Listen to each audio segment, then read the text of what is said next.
ஆண் குழந்தையை வளர்ப்பது எப்படி அப்படின்ற ஒரு பதிவா தான் இந்த வீடியோ இருக்க போகுது. அதுக்கு ரிலேட்டடா இருக்கக்கூடிய 5 பாயிண்ட்ஸ் தான் இந்த வீடியோல நீங்க பார்க்க போறீங்க. முக்கியமா நார்மலா வளர்க்கிறது அப்படின்ற கேட்டகரியில இது கிடையாது. ஒரு பெண்ணை எப்படி மதிக்கணும், ஒரு பெண்ணு கூட பழக போகும் பொழுதோ, இல்ல அவங்களுடைய அடல்ட்ஹுட்ல வந்து ஒரு காதல், ஒரு திருமணம் அந்த மாதிரியான ஆஸ்பெக்ட்குள்ள அவங்க நுழையும் பொழுது, என்ன மாதிரிலாம் வந்து அவங்க இருக்கணும், இந்த மாதிரியான ஒரு விஷயம் வர்றதுக்கு முன்னாடி அந்த குழந்தைக்கு என்னென்ன சொல்லிக் கொடுக்கணும் அப்படின்ற மாதிரியான ஒரு வீடியோ தான் இது. ஸோ நம்பர் 1 நிறைய விஷயங்கள் ஒரு குழந்தைய வளர்க்கும் போது ஒரு பேரண்டா நீங்க சொல்லிக் கொடுக்குற கேட்டகரிஸ்லாம் இருக்கும் தான். ஆனா ஒரு பெண் அப்படின்னு வரும் பொழுது அந்த பெண்ணை மதிக்கிறதுக்கு குழந்தையில இருந்தே வந்து ஒரு பையனுக்கு சொல்லிக் கொடுக்கணும் அப்படின்றது தான் முக்கியமாக பார்க்கப்படுது. நீங்க வயசு எந்த வயசுல அப்படின்றத வந்து நீங்க டிசைட் பண்ணிக்கலாம். ஆர்எல்ஸ் நீங்க ஒரு டாக்டர் கிட்ட கன்சல்ட் பண்ணிக்கலாம். எந்த வயசுல இருந்து எதை சொல்லிக் கொடுக்கலாம் அப்படின்றது.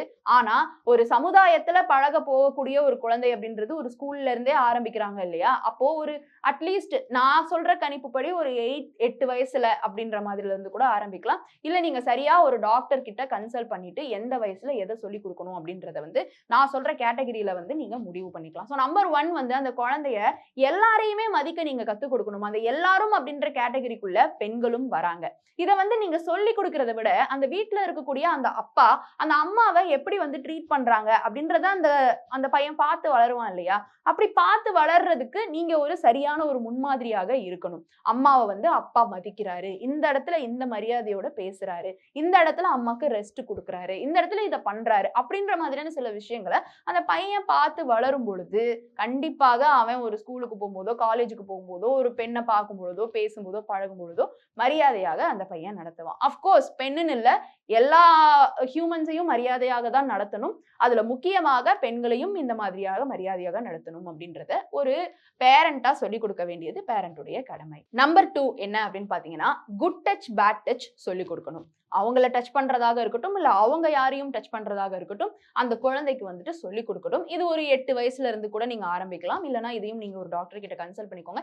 எந்த ஏஜ்ல இருந்து கரெக்டா இதை சொல்லிக் கொடுக்கலாம் அப்படின்றது. இதெல்லாம் வந்து பேசக்கூடாத ஒரு டாபிக் அப்படின்னு விடாம இதையும் அவங்களுக்கு சொல்லிக் கொடுக்கும் பொழுதுதான் சமுதாயத்துல வந்து அவங்க ஒரு பெட்டர் பர்சனா வர்றதுக்கான சான்சஸ் இருக்கு. அதுக்காக நீங்க வந்து அவங்க 12th ஸ்டாண்டர்ட் வர வரைக்கும் வெயிட் பண்ணணும்னு அவசியம் இல்லை. ஏன்னா குழந்தையில இருந்தே சொல்லிக் கொடுக்கணும். அதுல வந்து இந்த குட் டச் பேட் டச் ஆண் குழந்தைகளுக்கு நீங்க சொல்லிக் கொடுத்து வளர்க்கணும். நம்பர் 3 என்னன்னு பாத்தீங்கன்னா, கன்சென்ட் பத்தி சொல்லிக் கொடுக்கணும். இந்த கன்சென்ட் அப்படின்றது தான் பெரிய ஆளா வந்து வளர்ந்து வந்ததுக்கு அப்புறமா இருக்கக்கூடிய நிறைய தவறுகளுக்கு ஒரு காரணமாக வந்து அமையுது. சமுதாயத்துல நம்ம பார்க்கும் பொழுது நிறைய ஒரு ஒரு பெண் வந்து திருமணம் பண்ணிட்டு போனதுக்கு அப்புறமா அவங்களுக்கு நடக்கக்கூடிய சில விஷயங்களா இருக்கட்டும், திருமணமாகவே இருந்தாலும் அந்த உடலுறவு அப்படின்றது அந்த பொண்ணுடைய கன்சென்ட்டோட தான் நடக்கணும். இங்க மேரிட்டல் ரேப் அப்படின்றது வந்து ரொம்ப ஜாஸ்தி ஆயிடுச்சு. வெளியில நடக்கக்கூடிய ரேப்பை தாண்டி திருமணம் ஆயிடுச்சுல அதனால அவ என்னோடதுதானா என்னனாலும் பண்ணுவேன் அப்படின்ற ஒரு கேட்டகரிக்குள்ள இங்க சிலர் போறாங்க. அதனால சில மரணமும் பெண் சைட்ல இருந்து நடந்துட்டு இருக்கு. இந்த மாதிரியான ஒரு விஷயங்களை கன்சிடர் பண்ணி பார்க்கும் பொழுது கன்சென்ட் அப்படின்ற ஒரு விஷயம் வந்து அந்த பையனுக்கு வந்து சொல்லி கொடுக்கணும்.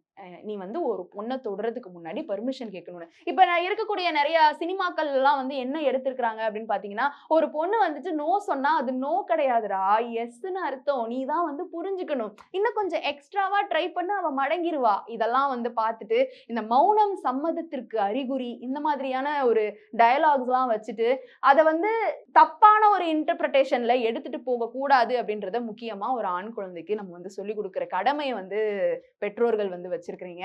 ஏன்னா சோசியல் மீடியாவா இருக்கட்டும், இல்ல ஏதாவது ஒரு மூவியா இருக்கட்டும், இல்ல வெளியில இருக்கக்கூடிய மக்களா இருக்கட்டும், சொசைட்டியா இருக்கட்டும், எல்லாருமே ஒரு விதத்துல வந்து ஒரு சில விஷயங்களை வந்து சொல்லும் பொழுது அந்த குழந்தைக்கு என்ன தெரியும்? அந்த குழந்தை அதை பார்த்து வளர்ந்து வந்து நாளை பின்ன அவ நோ சொன்னா அது எஸ்ன்னு தானே அர்த்தம் அப்படின்ற மாதிரியான ஒரு நிலைக்கு வந்துடக்கூடாது. அமைதியா இருந்தாலுமேவும் அது வந்து சம்மதத்துக்கு அர்த்தம் அப்படின்னு வந்து எல்லா நேரங்கள்லயும் நம்மளால எடுத்துக்க முடியாது. இப்போ ஒரு பொண்ணு அமைதியா இருக்கிறா அப்படின்னா அவ வெட்கப்படுறா, அவ சிரிக்கிறா, இல்ல தலையாட்டுறா, இந்த மாதிரியான அட்லீஸ்ட் ஏதாவது ஒரு இண்டிகேஷன் இருக்கும். அதுதான் வந்து சம்மதத்திற்கு அறிகுறி. ஆனா அமைதியாக ஒருத்தவங்க இருக்கிறாங்க, அது பொண்ணு இல்ல ஆணாவே இருக்கட்டும் அப்படின்னா அந்த சிச்சுவேஷன் நீங்க கேட்ட ஒரு விஷயத்தை பத்தி அவங்க யோசிக்கிறாங்கன்னு அர்த்தம். அவங்க யோசிக்கிறதுக்கு அவங்களுக்கு அட்லீஸ்ட் நீங்க ஒரு டைம் கொடுத்துட்டு, சரி நீங்க டைம் எடுத்துக்கோங்க, யோசிச்சுக்கோங்க, எனக்கு அப்புறமா சொல்லுங்க அப்படின்னு சொல்ல வேண்டியதுதான் ஒரு கடமையாக யாருக்கேனும் இருக்கு. முக்கியமா ஒரு ஆண் ஒரு பெண்ணை அணுகும் பொழுது இருக்கு. ஆக்ட்ரஸ் ஜெனிலியா ஒரு மேடையில ஒரு விஷயம் சொல்லியிருப்பாங்க, நோ மீன்ஸ் நோ. இது வந்து நீங்க நிறைய படங்கள்லயோ வெளியே எல்லா இடங்களையுமே கேள்விப்பட்டிருப்பீங்க. ஆனா அதை தாண்டி maybe is also means no அப்படின்னு சொல்லியிருப்பாங்க. அதாவது ஏதாவது ஒரு விஷயம் நம்ம கேட்கும் பொழுது மேபி அப்படின்னாலே அதை நோனே நீங்க கன்சிடர் பண்ணிக்கலாம். அது எஸ்ஸான்றத அவங்க அடுத்து வந்து எஸ்ன்னு சொன்னாலோ இல்ல அதை செஞ்சாலோ நீங்க வந்து டிசைட் பண்ணிக்கோங்க. ஓகே, நீங்க கேட்டது வந்து நடந்துருச்சுன்னு. இல்ல மேபில வச்சிருக்காங்கன்னா அதை நீங்க நோனே வந்து கன்சிடர் பண்ணிக்கலாம். இன்னொன்னு, மௌனம், அதாவது அமைதியா இருக்கிறதுமே நோனே கன்சிடர் பண்ணிக்கோங்க. ஏன்னா எஸ்னா ஒண்ணு அவங்க வாயிலிருந்து எஸ்ன்னு வரணும். முக்கியமா ஒரு பெண்ணா இருக்கிற பட்சத்துல, முக்கியமா ஒரு காதல், திருமணம் போகும்பொழுது, அததான் மெயின் டாபிக்கா இங்க நம்ம பேசிட்டு இருக்கோம். அந்த இடத்துல வந்து ஒரு உறவு அப்படின்னு போகும்பொழுது, முக்கியமா உடல் உறவுன்னு போகும்பொழுது எஸ்ன்னு சொன்னா மட்டும் தான் எஸ். ஒரு பெண்ணாக இருக்கிற பட்சத்துல அவங்க வந்துட்டு யோசிக்கிறாங்க, இல்ல நோ சொல்றாங்க, நம்ம இன்னும் கொஞ்சம் லைட்டா கேட்கணும், அதுதான் இதுக்கு அர்த்தம், அவங்க வெட்கப்படுறாங்க, அதெல்லாம் எதுவுமே கிடையாது. ஒரு பெண் எஸ் சொல்லணும் அப்படின்னா கண்டிப்பாக எஸ் சொல்லுவாங்க அப்படின்றதையும் வந்து சொல்லி கொடுத்து பழக்க வேண்டும். 4வது, பசங்களுக்கும் வீட்டு வேலைகள் சொல்லிக் கொடுக்கணும், பொண்ணுங்களுக்கும் வெளி வேலைகள் சொல்லிக் கொடுக்கணும். சோ இப்ப வீட்ல வந்து தட்டெல்லாம் நீ எடுத்து வச்சிரு, பாத்திரத்தெல்லாம் நீ கழுவி வச்சிரு அப்படின்னு சொல்லிட்டு பொண்ணுங்கள மட்டுமே ஃபோக்கஸ் பண்ணி, ஒரு அண்ணனா இருக்கிற பட்சத்துல அவன் சாப்பிட்ட தட்டையுமேவும் அந்த பொண்ணுகிட்ட குடுத்து அந்த பொண்ணு போய் கழுவும். இது வந்து குழந்தையா இருக்கும் பொழுது தட்டு கழுவுறதுல ஆரம்பிக்கிறது.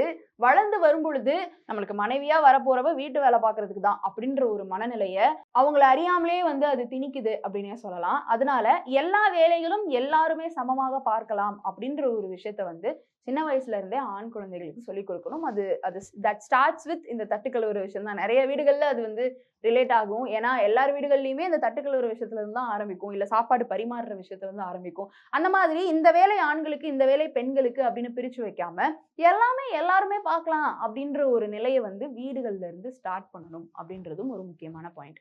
நம்பர் 5 என்னன்னு பாத்தீங்கன்னா, இது ஆண் குழந்தைகளுக்கே இருக்கக்கூடிய ஒரு பிரச்சனை. ஆண் குழந்தைய வந்துட்டு நீ ஒரு தைரியமான ஒரு ஆண், நீ வந்து நீ வந்து அழலாம் கூடாது, என்ன பொம்பளை மாதிரி அழுகுற, நீ வந்து இந்த விஷயத்தெல்லாம் வெளியில சொல்லக்கூடாது, நீ ஏன் வந்து ஹேண்டில் பண்ணிக்கணும், சொன்னா அதெல்லாம் தப்புப்பா, அந்த மாதிரிலாம் நீங்க உங்களை வந்து நீ ஒரு தைரியசாலி, நீ ஒரு போல்டு, நீ வந்து இப்படிதான் இருக்கணும், நீ ஒரு ஆண் அப்படின்லாம் நீங்க வளர்க்கணும்னு அவசியம் இல்லை.